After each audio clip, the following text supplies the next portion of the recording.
এটা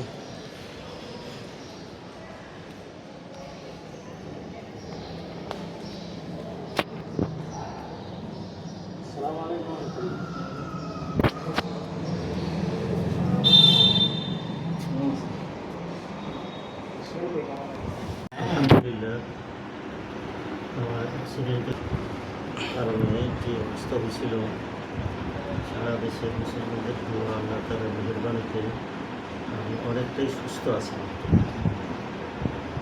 দিনের মধ্যে পুরো সুস্থ হয়ে যাবো ইনশাআল্লাহ। সারা দেশবাসীর কাছে দোয়া চাই। আর সামনে আমার হজেরও প্রোগ্রাম আছে, ওরা যেন সুস্থভাবে সুন্দরভাবে হজ করতে পারে সেই তৌফিকও দান করে। এই জাতীয় অ্যাক্সিডেন্ট হয়েছিল, এই অ্যাক্সিডেন্টে সচরাচর এত দ্রুত মানুষ ভালো হয় না।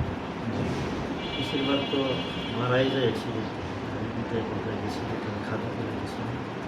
আল্লাহ তারা খাস মেহরবানি করেন, অনেকটাই সুস্থ। আর এখন প্রায় সুস্থ, পূর্ণ সুস্থের কাছাকাছি। দীর্ঘদিনের যে আশা করি পূর্ণ সুস্থ হয়ে যাবো, ঘর করে চলতে পারবো। আসসালামু আলাইকুম রহমতুল্লাহ।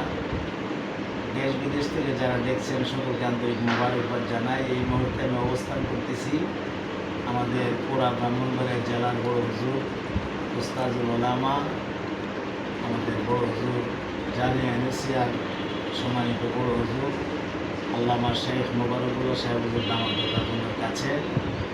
হুজুরের শারীরিক অবস্থা আলহামদুলিল্লাহ এখন আগের তুলনায় অনেক ভালো।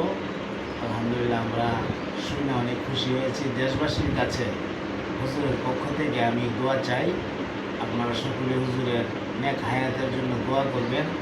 আল্লাহ যেন হুজুরকে সুস্থ করে দেন। হজরতের লেখা কিতাবখানা আমি গোলামকে হাদিয়া দিয়েছেন, বরকতের জন্য দোয়া চাই।